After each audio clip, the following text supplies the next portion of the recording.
Universidad del Cauca Televisión. No sé si se alcanza a escuchar allá afuera.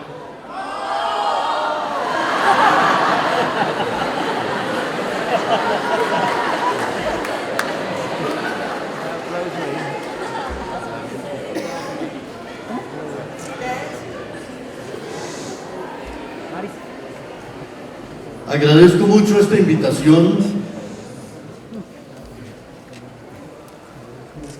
el honor, la alegría y el placer de estar nuevamente en la Universidad del Cauca y en este Paraninfo tan hermoso y tan simbólico, y agradezco mucho la presencia de todos ustedes.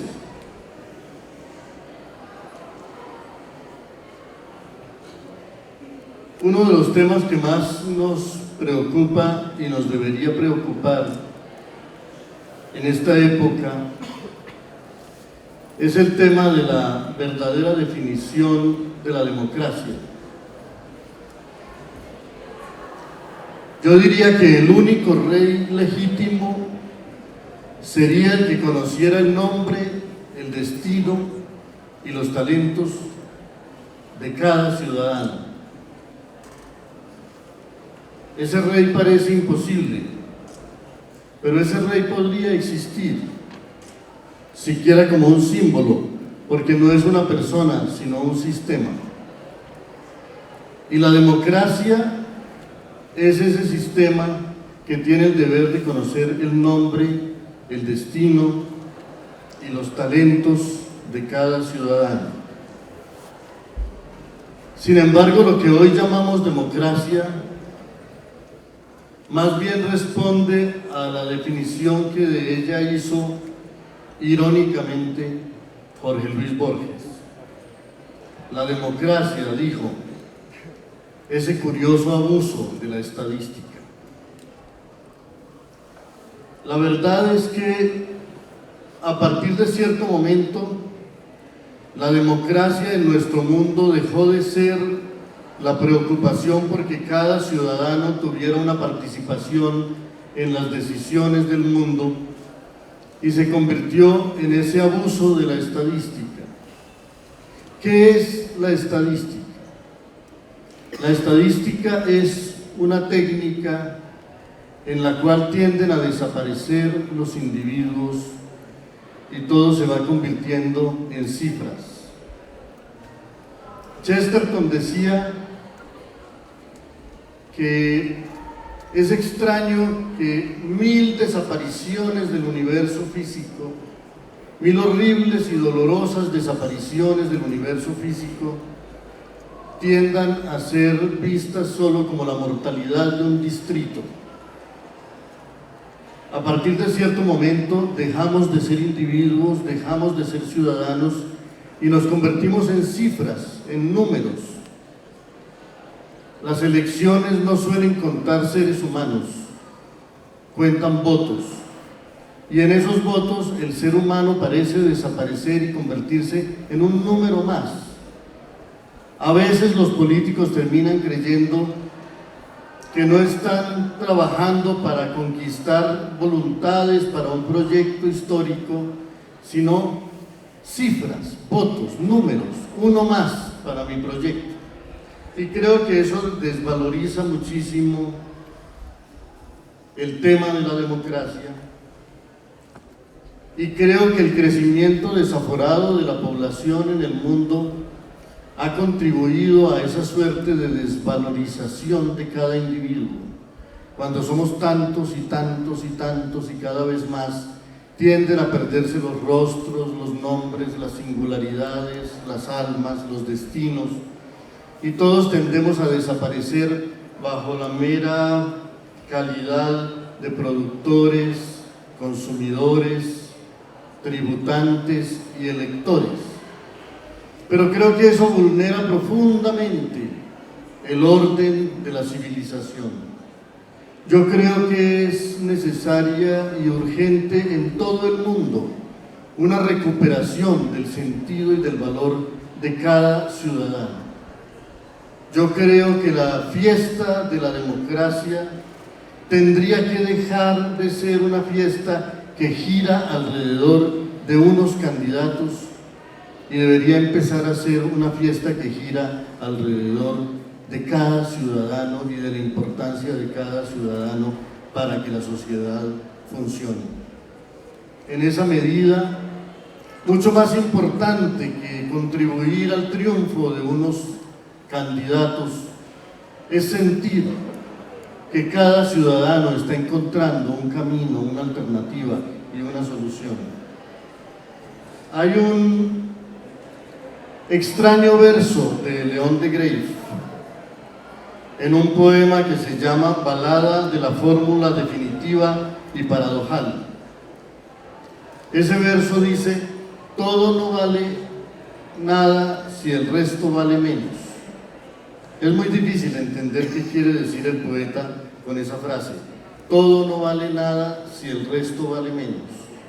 Porque al fin y al cabo, si uno dice todo, no debería existir el resto. En la palabra todo debería estar abarcado todo y el resto no debería existir. ¿Por qué el poeta dice todo no vale nada si el resto vale menos? Porque en la palabra todo, curiosamente, no está contenido el todo. La palabra todo es una abstracción, ¿no? Si yo digo aquí estamos todos, todavía no he dicho aquí está cada uno con su memoria, con su pasado, con sus angustias, con sus esperanzas, con sus amores, con sus ilusiones. Ese todo que parece abarcarlo todo, realmente lo enmascara todo y lo borra todo. Lo que quería decir León de Greiff, me parece a mí, es: el bosque no vale nada si el árbol vale menos. La sociedad no vale nada si el individuo vale menos. Todo no vale nada si el resto vale menos. A veces tienden a poner el énfasis de tal manera en la sociedad que cada individuo desaparece. Así como hay quienes ponen tanto énfasis en lo individual que el conjunto desaparece. ¿Cómo encontrar un equilibrio entre esas cosas? ¿Cómo encontrar una estrategia en la cual el valor del individuo no eclipse a la comunidad y el valor de la comunidad no eclipse al individuo? Esto nos lleva a pensar un poco qué es lo que somos. Max Scheler, un gran pensador europeo, dijo que el destino, que la vida de cada ser humano está marcada por tres elementos fundamentales que son el azar, el destino y el carácter.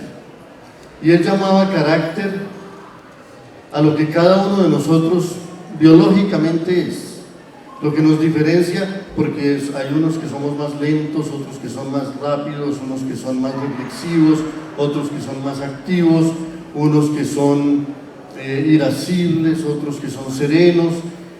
Cada uno de nosotros trae una composición, una constitución física que no es ni mucho menos un invento suyo, sino que es fruto de una larga y paciente acumulación de experimentos de la especie.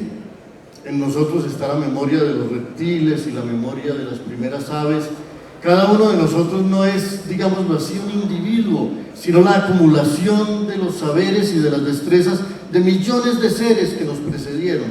La llama de nuestro ser, la llama que alienta nuestro ser, no se ha apagado desde el primer día. Cada uno de nosotros es descendiente directo del primer ser vivo que hubo en la tierra.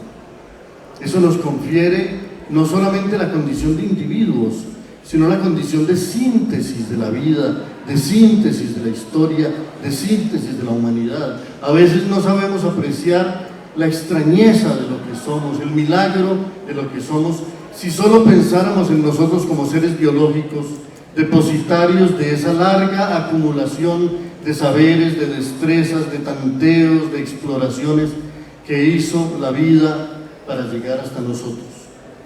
A eso lo llamaba Max Scheler el carácter, pero también hablaba del destino. Y no hablaba del destino en términos de lo que nos dictan las estrellas o lo que dictan las líneas de nuestra mano, sino de ese otro ser que también está en nosotros, que es el ser social. Cada uno de nosotros nace en una familia, en una lengua, en una religión, en una cultura, en unas costumbres, y todo eso se va incorporando a nosotros desde temprano y va empezando a marcar también nuestro destino. Ya no somos solamente nuestra conducta física, nuestra composición fisiológica, sino también una lengua y sus hábitos, unas costumbres, una memoria, una tradición, y eso también marca nuestro ser y nuestra vida. Y finalmente existe el azar, algo que no estaba en nosotros, algo que no necesariamente íbamos a encontrarnos, sino que ocurre por casualidad. Salimos de nuestra casa y en vez de girar a la izquierda, giramos a la derecha, y entonces ya no encontramos el amor de nuestra vida, sino otra cosa, un accidente, un conflicto, cosas que no estaban, para las que no estábamos necesariamente destinados, sino que el tejido de las casualidades, de los azares, de las causas mezcladas, produce. Así que cada uno de nosotros podríamos decir que es un individuo, pero ese individuo supone el universo, supone la sociedad, supone la lengua, supone las costumbres. ¿Qué pasa cuando cada uno de nosotros pone demasiado énfasis solo en lo que le parece su vida y su destino y descuida todo aquello que cree que no tiene que ver con él? Llegamos a un modelo de realidad en la cual el egoísmo prima inclusive sobre los principios de supervivencia. Si yo vivo en una ciudad de 400.000 habitantes, tengo entendido que Popayán está llegando a esa cifra. Si yo vivo en una ciudad de 400.000 habitantes, sería imprudente si solo pensara en mí y no pensara en quiénes son las otras personas que viven a mi alrededor, porque yo dependo de muchas maneras de ellas. Casi siempre llego a tener una necesidad, llego a tener un accidente, una caída, tendrá que haber alguien que me ayude, que me acompañe. Las sociedades no existen sin principios muy profundos de solidaridad y de identificación. Cada uno de nosotros tiene una memoria personal y a todos nos alarma y nos angustia la posibilidad de perder esa memoria personal. Es una de las fuentes de angustia más grandes que hay, la posibilidad de que perdamos la memoria y de repente estemos allí sin saber quiénes somos y quiénes son los que nos rodean. Esa memoria personal, que es prácticamente un mecanismo fundamental de supervivencia, tiene su analogía con la memoria social.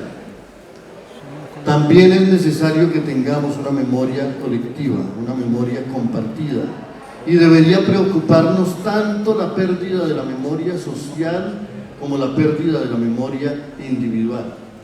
Porque si lo que nos da cohesión como individuos es nuestra memoria personal, lo que nos da cohesión como sociedades es nuestra memoria social, el recuerdo de qué mundo procedemos. Yo miro las paredes de este Paraninfo, veo la firma de Simón Bolívar, veo las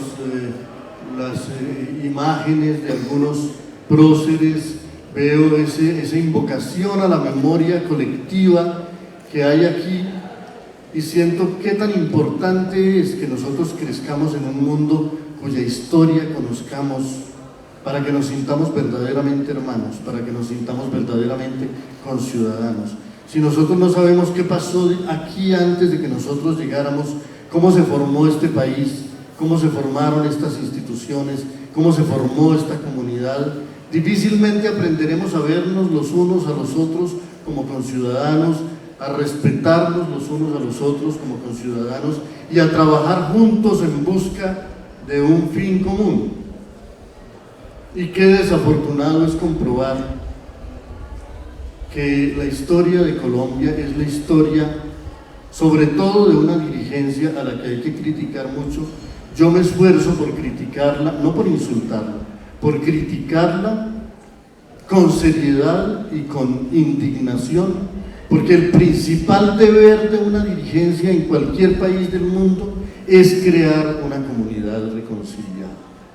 El principal deber de una dirigencia es hacer que los ciudadanos se sientan parte solidaria de una comunidad, y desafortunadamente en nuestro país el principal papel que ha cumplido la dirigencia es el papel de agitar odios, de fragmentar a la sociedad y de enseñarnos a odiarnos los unos a los otros.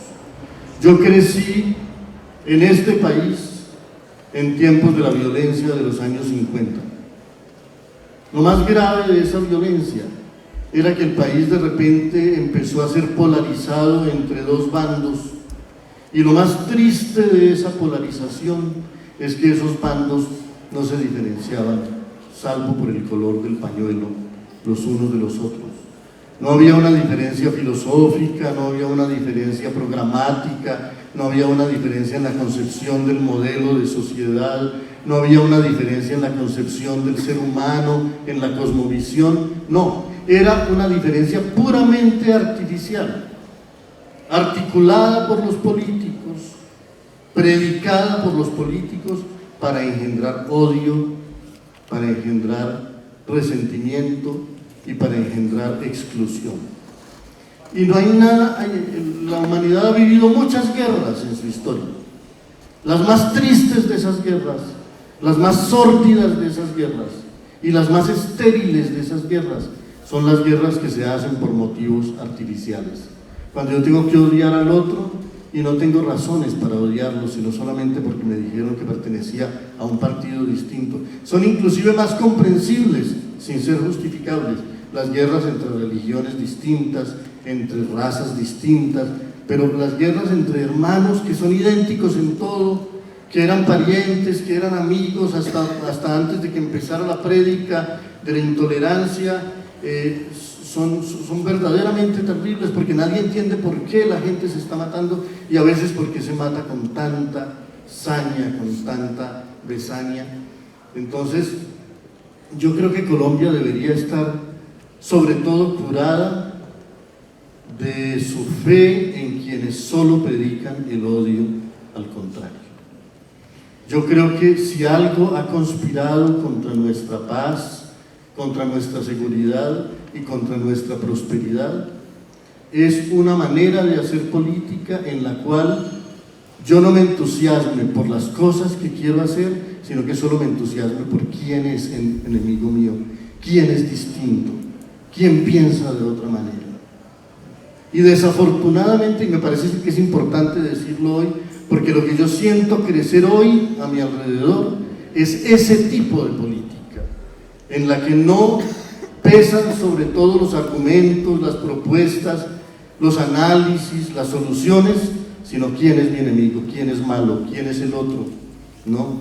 Quién es el adversario y cómo hay que estar contra él y cómo hay que contrariarlo y cómo hay que detenerlo y cómo hay que impedirle, ¿no? Y eso me parece que nunca ha conducido a las sociedades en una dirección prometedora.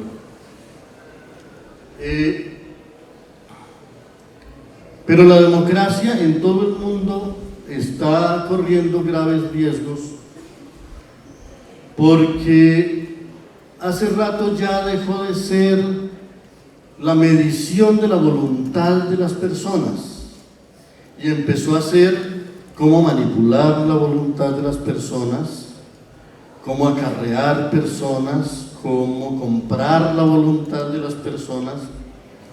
Y me parece que hace tiempos ya que la filosofía, que la argumentación y que las propuestas pesan menos que quién tiene más dinero, porque el que tiene más dinero se hace elegir.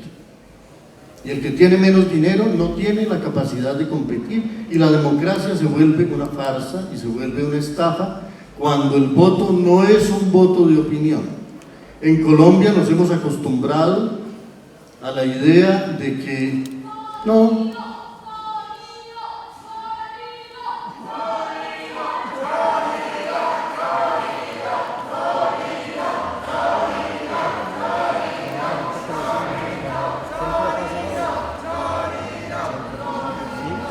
Bueno, mi idea y mi convicción es que hay que escuchar la voz de la democracia.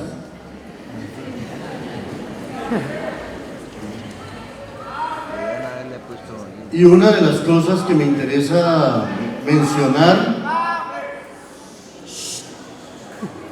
¿es posible poner un bafle afuera? ¿No? Parece que no es posible poner un bafle afuera.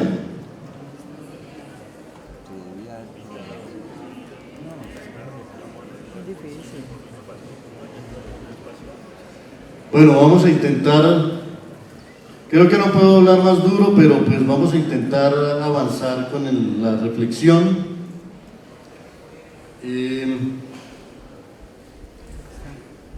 Siento que hay un gran desafío en el mundo entero, y es el desafío de reinventar la democracia en términos en que le pueda servir a la comunidad. Estas eran las consideraciones iniciales que quería hacer antes de incluir el tema de lo que hoy llamamos en Colombia el posconflicto. Un posconflicto, ya que es una palabra que para muchos de nosotros se parece demasiado al conflicto. Y entonces quisiéramos saber cómo podría Colombia realmente escapar del conflicto militar. Y mi opinión personal es que será muy difícil en Colombia construir un proceso de paz si ese proceso de paz solo lo diseña la dirigencia, porque es una dirigencia que no ha cumplido con las tareas fundamentales de la democracia. Cuando una dirigencia no ha construido una sociedad cohesionada, solidaria, educada, protegida, estimulada, engrandecida por la política, es muy difícil creer que esa misma dirigencia que descuida a los individuos, que abandona a tanta gente a su suerte, que nos hace crecer en la incertidumbre, en la soledad, en el aislamiento, en la fragilidad, en la precariedad, tenga la lucidez suficiente para diseñar un modelo de convivencia, porque el modelo de convivencia no puede ser los procesos de paz que se hacen aquí cada 10 años para reinsertar a unos guerreros, a unos insurgentes al orden legal. Es que no estamos viviendo el primer proceso de paz de la historia de Colombia. Hubo un proceso de paz en 1903 cuando terminó la guerra de los 1000 días y se reinsertaron un montón de guerrillas que habían formado parte de esa guerra, y además incluso se traicionó a algunas de esas guerrillas que se reinsertaban o algunos de esos partidos que se reinsertaban. Todos recordamos que aquí fue asesinado Rafael Uribe, que fue, digámoslo así, alguien beneficiario de ese proceso de armisticio en las propias gradas del Capitolio Nacional. En 1957 hubo otro proceso de paz para reinsertar las guerrillas liberales. También sabemos que algunos de esos jefes fueron asesinados después en las calles, como Guadalupe Salcedo, Dumar Aljure, etc. Hubo un proceso de paz en 1991 que reinsertó al M-19 y que fue la fuente de la Constitución que actualmente tenemos. Hubo un intento de proceso de paz en 1998 con las guerrillas de las FARC y otro proceso de paz que culminó en el año 2016-2017. O sea, la historia de Colombia es una historia de procesos de paz. También habría que decir que la historia de Colombia es una historia de procesos de paz que no trajeron la paz. Entonces la pregunta es, ¿cómo vamos a construir un proceso de paz que verdaderamente traiga la paz al país? Y yo no creo que la paz sea la ausencia de conflictos, no creo que la paz sea la ausencia de desacuerdos. Más bien la paz es el conflicto creativo. La paz es que estemos en desacuerdo y podamos, sin embargo, discutir, podamos discrepar, podamos explicarle cosas al contrario y podamos, digámoslo así, competir sin que la violencia y sin que el odio ciego y sin que la satanización del otro sean el elemento fundamental. Entonces, también habría que decirse que un proceso de paz que arroje a un país tan polarizado, tan enfrentado, tan hostil a sí mismo, careció de algunas cosas de las que es necesario estimular para que el proceso de paz sea verdadero y sea profundo. Yo he señalado en algunos de mis artículos cosas que sentí como ausencias flagrantes del proceso de negociación que se vivía en La Habana, partiendo en primer lugar de la declaración de que yo considero fundamental que se desmovilicen los ejércitos ilegales. No pertenezco al bando de los que piensan que la desmovilización de las guerrillas o de los paramilitares sea una cosa negativa, al contrario, hay que acabar con todas esas fuerzas ilegales, ¿no? Y hay que acabar también con la ilegalidad de las fuerzas legítimas del Estado. Hay que devolverle a la ciudadanía su protagonismo. Sentí que en el proceso de La Habana se hablaba mucho de paz y mucho de desmovilización, pero no se tenía en cuenta el primer factor de violencia que tiene Colombia. El primer factor de violencia que tiene Colombia es una enorme masa de la juventud sin empleo, sin educación, sin dignidad, sin oportunidades, que tiene que vendérsele a la violencia porque es la única fuente de ingresos a la que accede. No son pocos los jóvenes de este país que no tienen la oportunidad de educarse, que no tienen la posibilidad de un empleo digno, que no tienen, que viven eso que llamaba una película de Víctor Gaviria, el no futuro. El no futuro es la terrible característica de una cantidad considerable de jóvenes en Colombia. Un proceso de paz verosímil no puede existir si no tiene un proyecto de juventudes. ¿Cómo se le va a dar una fuente legítima y dignificadora de ingresos a esa juventud que vive en la incertidumbre, que vive en las fronteras de la violencia y que es de la que se nutre la guerra? Porque la guerra sí les ofrece empleo, el empleo que no les ofrece la sociedad se los ofrece la guerra. Entonces los paramilitares, la guerrilla, el sicariato, el microtráfico, el narcotráfico, el Estado mismo tiene que reclutar entre esos jóvenes a sus fuerzas. Si no se tiene un proyecto de juventudes, no creo yo en un proceso verosímil de pacificación de la sociedad. Pero también, claro que Colombia ha tenido un conflicto agrario muy antiguo. Y aquí hay un problema con la tierra que tiene que ser pensado y pensado por todos nosotros. No puede ser orientado ni dictado por 3 o 4 sabios que sepan cómo se resuelve el problema de la tierra, ¿no? Todos tenemos que poder opinar sobre ese tema, por una razón adicional. Ya hablaba yo de los problemas de la bomba demográfica. Hemos crecido mucho. No es que ya no quepamos en el Paraninfo, es que ya parece que no cabemos en ninguna parte, ¿no? La humanidad ha crecido mucho y eso plantea desafíos nuevos. Colombia tiene una extensión de tierra demasiado grande y tiene una tierra productiva muy grande también. Pero hay que pensar que cuando comenzó el siglo XX, Colombia tenía 4 millones de habitantes y terminó el siglo XX con 40 millones de habitantes.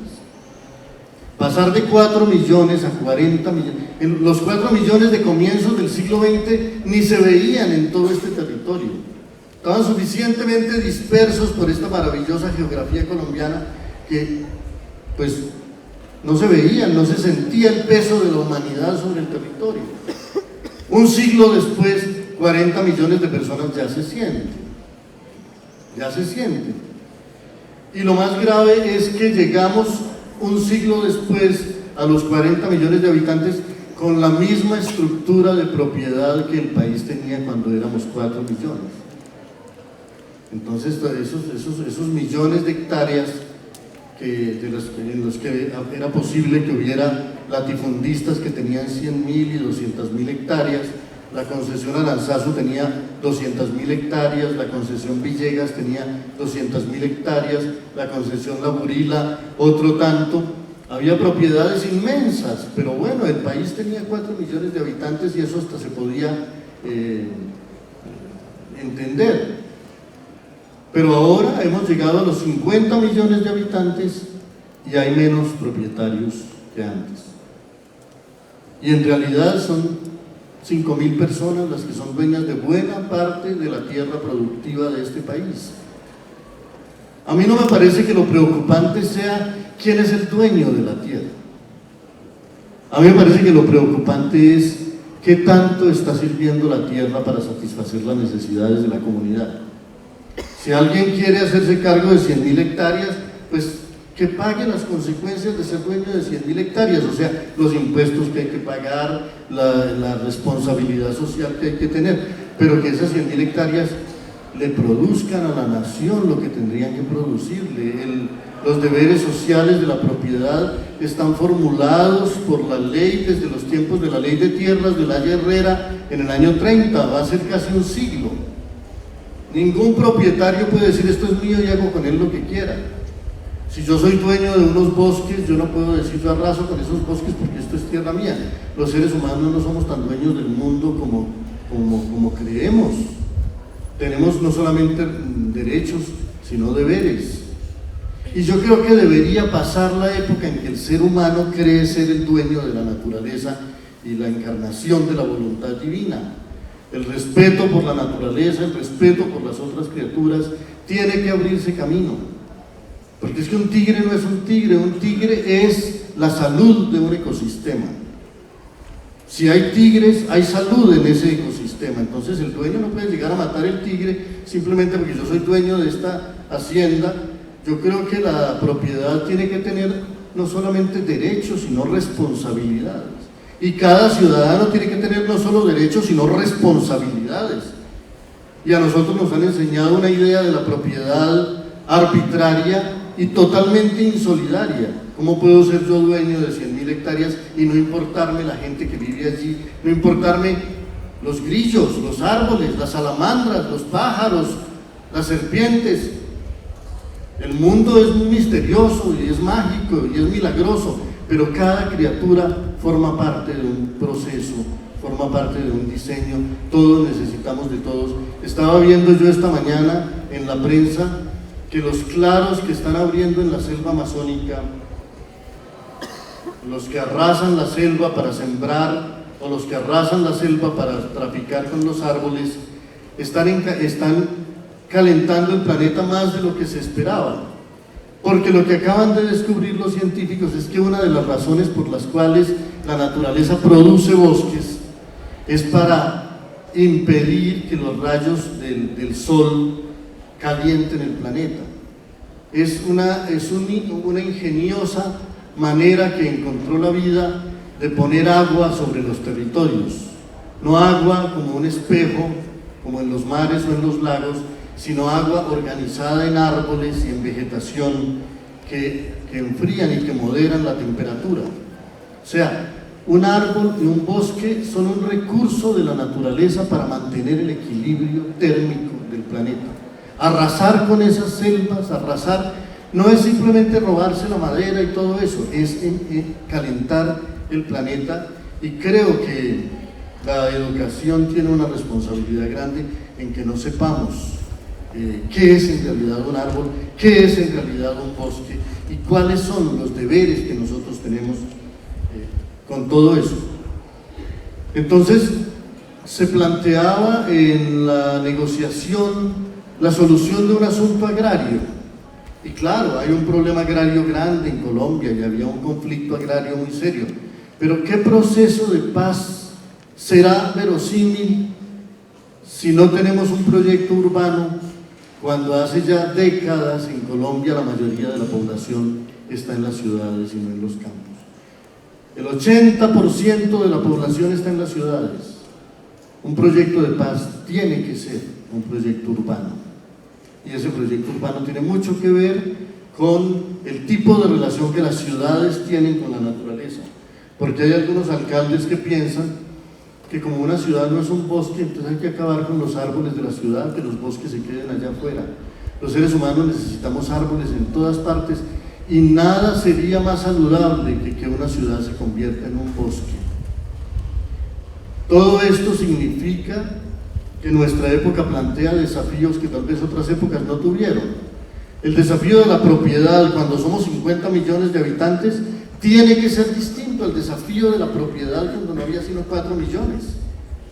Y cada vez que alguien dice hay que modificar los términos de la propiedad, los dueños de la tierra se espantan y a veces producen verdaderos baños de sangre. Pero también hay que saber formular las cosas. Yo no creo que el problema, como decía, sea la propiedad, pero sí, la tierra tiene que producir para todos, tiene que cumplir con sus deberes sociales y hay que encontrar la manera de concertar esos intereses.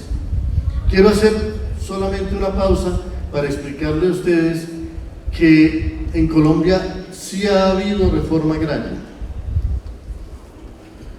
o por lo menos una vez en nuestra historia hubo una reforma agraria.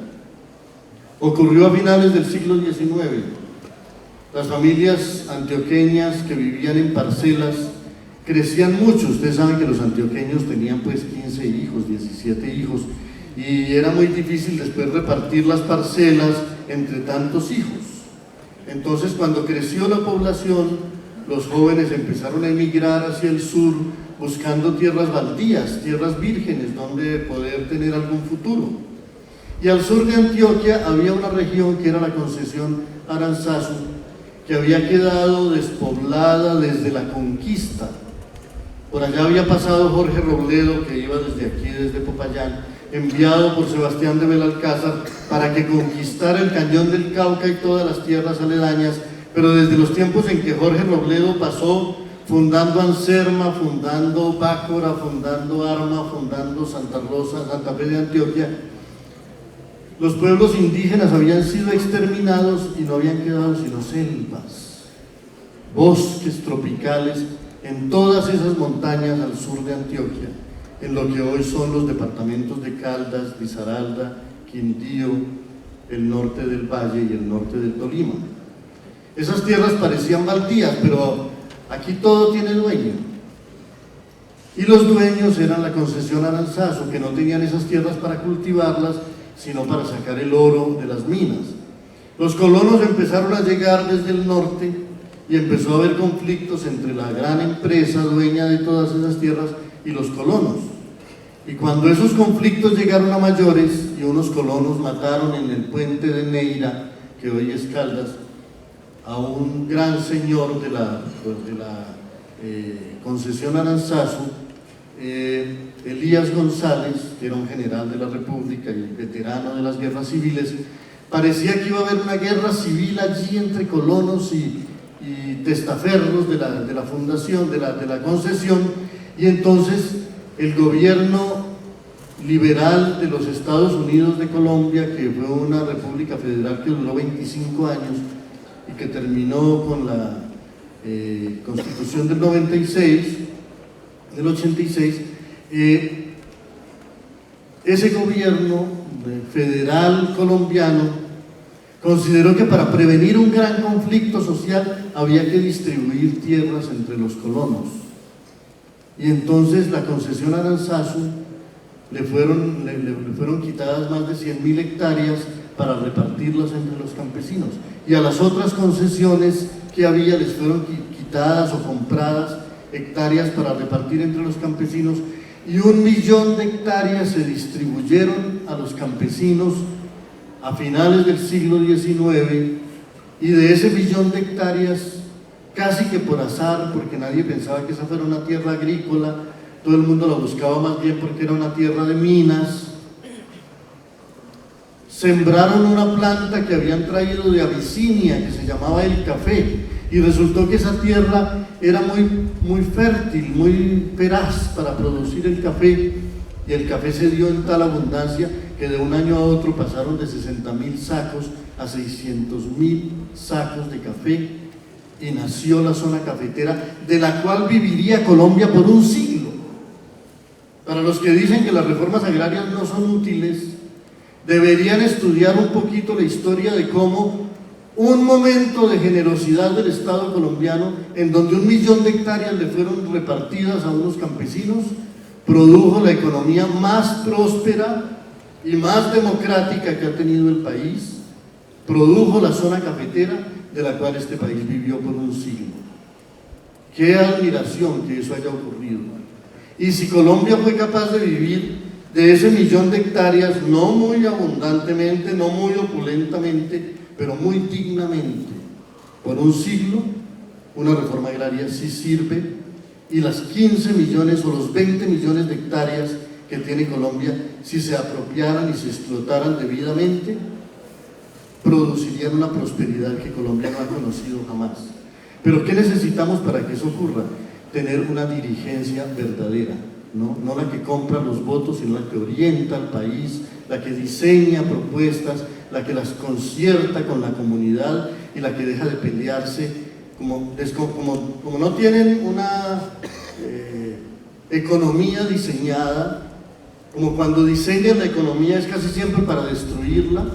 Por ejemplo, en el año 90 llegó una serie de políticos que tenían por fin el deseo de planificar la economía del país, y esa planificación consistió en desmontar la agricultura, desmontar la industria, ponernos a consumir bienes importados y vivir de la extracción de metales y de la extracción de hidrocarburos, devolvernos a la economía del siglo XVI, a sacar oro y añadirle a eso el sacar petróleo, y no vivir del trabajo, y no vivir de la industria, y no vivir de la agricultura.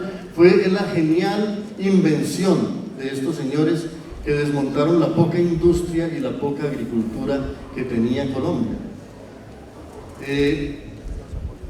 Cuando no hay una economía diseñada, cuando un país que tiene 20 millones de hectáreas productivas no las aprovecha, las tiene potrerizadas, y cuando se dedica solamente a extraer la riqueza que tiene la tierra desnuda, ¿no? Y condena a la inacción los 100 millones de brazos que el país tiene, pues bueno, las maldiciones vienen inmediatamente después. ¿Y las maldiciones en qué consisten? En que una sociedad que no tiene una economía productiva, que no vive del trabajo, que no vive de la agricultura, que no vive de la industria, ¿de qué vive? Todos sabemos hoy de qué vive Colombia, cuáles son las 3 o 4 fuentes de ingresos de nuestra sociedad, y todas son deplorables. Colombia vive, en primer lugar, de la hoja de coca, en segundo lugar, del petróleo y de la extracción de metales y de minerales, en tercer lugar, de las remesas que mandan los colombianos del exterior, porque como dice Fernando Vallejo, el principal producto de exportación de Colombia son los colombianos. Exportamos colombianos a todas partes para que manden remesas aquí y para nosotros vivir de ellas. Y en cuarto lugar, de los empréstitos. Entonces, el presidente de la República acaba de admitir en una entrevista que le hicieron la semana pasada que la deuda externa de Colombia sí se ha duplicado de 70.000 a 140.000 millones de dólares en los últimos tiempos, que porque la devaluación y porque no sé qué, pero sobre todo porque no tenemos una economía productiva. Entonces, pues evidentemente, cuando no hay un modelo económico, cuando no hay un proyecto económico, cuando no hay una economía que verdaderamente le saque provecho a la tierra que tenemos, al talento humano que tenemos, a la fuerza humana que tenemos y a la creatividad que tenemos, y cuando tenemos una comunidad maniatada, y a los políticos les conviene que estemos maniatados y que seamos dóciles repetidores de odios, pues entonces la única fuente de ingresos, o la principal fuente de ingresos, la principal fuente de empleos, termina siendo el Estado. Y por eso es que se pelean tanto por el Estado, por eso les interesa tanto la rebatiña del Estado, por eso se odian tanto cuando compiten por el Estado, porque es una fuente de ingresos y una fuente de puestos, y es allí donde está la riqueza. Si la riqueza estuviera en otra parte, distribuida en la comunidad, la pelea por el Estado no sería tan la paz no sería tan feroz. Necesitamos una economía, necesitamos una industria, necesitamos una agricultura, pero para que todas esas cosas ocurran, es muy difícil que sea nuestra dirigencia actual y es muy difícil que sea este modelo en que nosotros delegamos el poder en unos representantes lo que modifique las cosas. Lo que principalmente necesitamos es una ciudadanía nueva, verdaderamente capaz de pensar y sobre todo verdaderamente capaz de asociarse. Nos han predicado durante tanto tiempo el odio y la desconfianza por el otro. Nos han predicado durante tanto tiempo el recelo y la insolidaridad, que nuestro país no encuentra el camino para unirse. Es, yo diría, lo más reprochable del modelo político que tenemos. No es ni siquiera que haya tanta corrupción, no es ni siquiera que sea un modelo que cada tanto tiempo produce un ejército criminal nuevo que hay que reinsertar. No es ni siquiera que tenga guerrillas, que tenga paramilitares, que tenga corrupción, que tenga...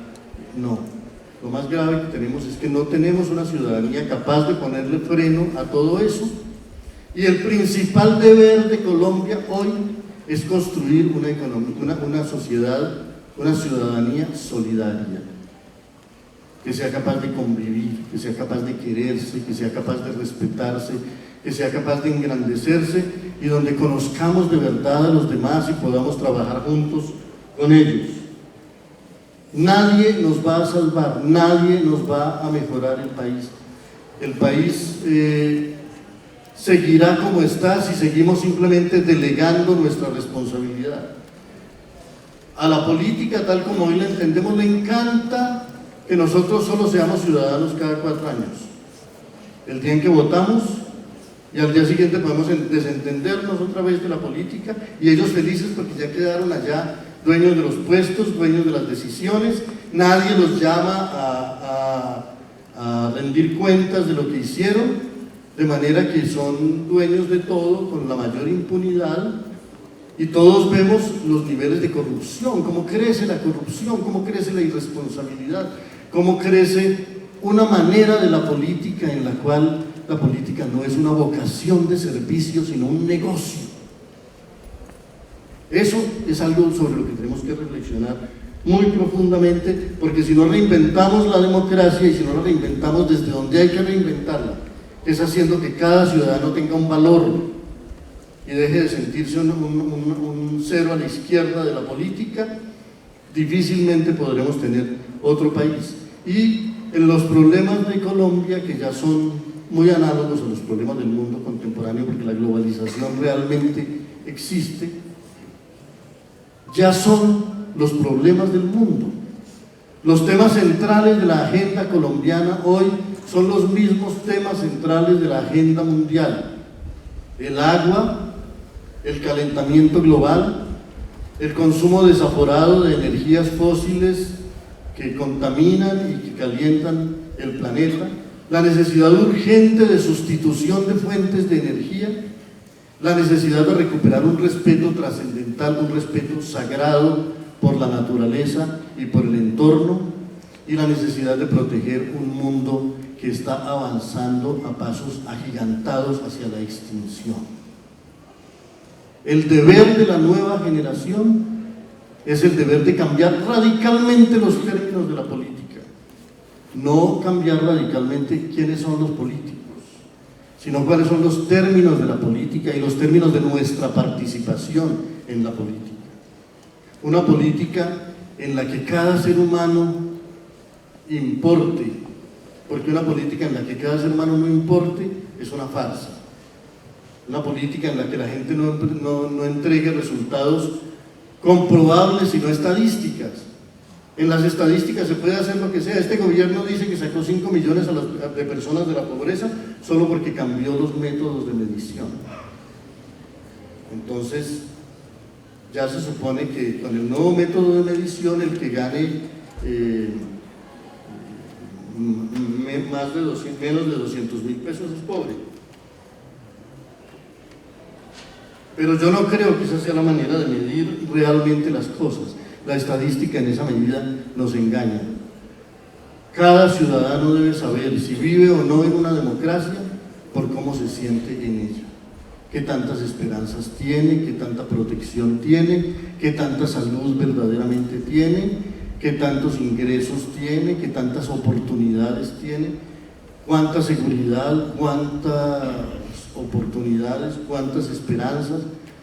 Si no, las estadísticas nos convencerán de que vivimos en el mejor de los mundos, aunque en la vida cotidiana vivamos en la zozobra, en la angustia, en el miedo, en la precariedad, en el no saber qué será nuestro futuro. Y estamos permitiendo, por nuestra inacción, por nuestra insolidaridad y por nuestra falta de confianza en nosotros mismos, que un territorio tan extraordinario como es el territorio colombiano esté siendo depredado. El grado de desastre ecológico que estamos viviendo es alarmante. Colombia estaba diseñada, digámoslo así, por la naturaleza para ser una inmensa fábrica de agua. Tenemos la mitad de los páramos de este planeta. Los páramos son esponjas vegetales que absorben la humedad de la atmósfera y la destilan en arroyos, en cañadas, en cascadas, que van acrecentando los ríos. Y en un mundo donde el agua pura escasea, Colombia era un banco maravilloso, no solamente de agua, sino de diversidad natural, de diversidad geográfica, de diversidad biológica extraordinaria. Estamos permitiendo que todo eso se extenúe y se borre con una rapidez extraordinaria, porque aunque no hagamos nada por destruir la naturaleza, no estamos haciendo nada por frenar la destrucción. Y hay unas fuerzas muy poderosas en el mundo, muy codiciosas, a las que les importa 5 el futuro de la humanidad. Solo les importa su rentabilidad inmediata. La verdadera política tiene que ser previsiva, no pensar de qué vamos a vivir este año. Tiene que pensar de qué vamos a vivir en las próximas décadas y cómo van a vivir las siguientes generaciones. Si no, no es política, si no, no es más que oportunismo, no es más que extenuación de lo poco que hay. De manera que, para resumir, lo que yo pienso es que un proceso de paz verdadero necesita del protagonismo de todos nosotros. La paz no se puede hacer simplemente para nosotros, la paz tiene que hacerse con nosotros. Es más, la paz tiene que hacerse en nosotros. No se siembra paz cuando se nos predica odio todo el día. No se siembra paz cuando simplemente se hacen cosas a nuestras espaldas o se hacen cosas frente a nosotros para que nosotros salgamos a aplaudirlas, pero no nos sentimos convocados. A mí no me extrañó realmente que cuando se llamó a la comunidad a que votara por el proceso de paz, un proceso de paz tan necesario, como son todos esos procesos de reinserción de guerreros, para no llamarlo proceso de paz. Esos procesos de reinserción de guerreros son necesarios, pero no son suficientes. Nunca serán suficientes si no se hacen reformas profundas que hagan que la ciudadanía verdaderamente empiece a vivir en paz, a respirar en paz, a convivir. De manera que no me extrañó que la gran mayoría de la gente, o que un sector considerable de la gente, dijera que no a los acuerdos y el 60% le diera la espalda a los acuerdos. Una paz en la que solo el 20% dice que sí y el 80% da la espalda o dice que no, no es muy prometedor en términos históricos, así sea necesario. Y lo que se revela allí es que no fue lo suficientemente pensada con generosidad y convocándonos a todos a que supiéramos qué era lo que estaba en juego allí. Y entonces termino repitiendo que una sociedad no necesita una paz que alguien le diseñe, sino una paz que salga de sí misma, de su corazón. Nuestro principal enemigo, nuestra dispersión, nuestra insolidaridad, el que cada quien va por su lado y cree poco en la comunidad. Para eso contribuye mucho una ignorancia profunda de lo que somos, una ignorancia profunda de nuestra memoria común, porque solo un conocimiento de nuestra memoria común nos hará vivir verdaderamente como conciudadanos. Y para no alargar más estas digresiones un poco desilvanadas, pero hechas con todo entusiasmo y con toda gratitud con ustedes. Quisiera señalar 3 cosas, ya que estamos en una universidad, y en una universidad tan importante como esta, sobre el tema de la educación. Mucho se habla de que la educación es la solución a los problemas de la sociedad, y yo creo que lo es, pero hay muchas clases de educación, y el modelo educativo en que nosotros vivimos hoy me parece que adolece de 3 grandes defectos que tenemos que corregir. El primer defecto es la exclusión. No es posible que en una época en que sabemos que toda la humanidad necesita conocimiento, que toda la humanidad necesita saber muchas cosas, la educación sea una mercancía a la que solo tienen acceso unas cuantas personas. La educación tiene que ser para todos. La educación tiene que dejar de ser, digámoslo así, un privilegio. La educación es una necesidad, ¿no? Aquí se supone que yo tengo que tener mucha plata para poder comprar la educación.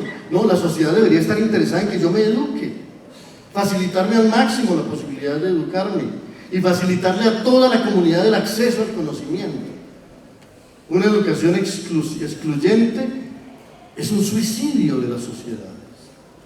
La educación tiene que ser para todos, tiene que ser generosa, tiene que ser amplia, no tiene que ponernos tantas condiciones para acceder a ella, porque las condiciones son una máscara del negocio que se ha montado allí a partir de una idea de la educación como una mercancía muy fina que solo ciertas personas pueden alcanzar y comprar. En segundo lugar, el segundo defecto grande que yo veo en nuestro modelo educativo está en una sobrevaloración del saber académico, porque en la sociedad hay muchos saberes, algunos que se han nutrido a lo largo de generaciones enteras. Todos nosotros vivimos de un montón de saberes a los que hoy se desprecia como saberes. Las ciudades fueron hechas no precisamente por grandes académicos, ni los balcones, ni las calles, ni las paredes, ni las escaleras, todo es hecho por gente a la que se suele considerar ignorante. Pero esos saberes son saberes sin los cuales no podríamos vivir. Los que cultivan la tierra, los que cocinan, los albañiles, los que saben hacer muebles, los que saben hacer herramientas, todos esos saberes tan profundos, tan necesarios, tan articulados con la memoria de la humanidad, suelen ser despreciados como saberes menores y remunerados como saberes menores, mientras que a veces el saber académico, que suele ser a menudo meramente teórico, suele ser considerado el único saber respetable. Y creo que eso contribuye también a una escisión social terrible. Creo que la educación tiene que hacer una alianza entre los grandes saberes de la ciencia, de la técnica y de la academia, que son por supuesto muy valiosos y muy necesarios, y todos esos saberes de la comunidad que hoy menospreciamos y que tienen que ser no solamente engrandecidos y dignificados, sino apreciados en su verdadera importancia. Y en tercer lugar, me parece que somos supersticiosos con la educación y el modelo educativo como unos recintos, como unos edificios, ¿no? Yo creo que la universidad no debe ser un edificio, la universidad debe estar en todas partes, debe estar abierta a la comunidad. Yo creo que la universidad debe estar en los bosques, debe estar en los ríos, debe estar en las selvas, debe estar en las calles, debe estar en los suburbios. El conocimiento tiene que alcanzar a todo el mundo. Y así como todo el mundo tiene derecho a llegar a la universidad tiene la obligación de ir al mundo para cumplir su verdadera función, que es la función de iluminar nuestro entendimiento, de ayudarnos a vivir mejor en el mundo, más informados, más activos, más responsables. Y entonces, cuando la universidad no sea unos muros, y cuando la universidad no sea solamente una glorificación de los títulos, y cuando la universidad no sea solamente a lo que acceden unos cuantos elegidos, habremos dado los pasos fundamentales para que esa democracia que necesitamos, activa, participativa, solidaria, ilustrada, alegre, generosa, les ayude a los políticos a dejar sus rencores y les enseñe, porque es la sociedad la que tiene que educar al Estado y no el Estado a la sociedad, les enseñe a ser más responsables y a engrandecer verdaderamente este mundo. Muchas gracias.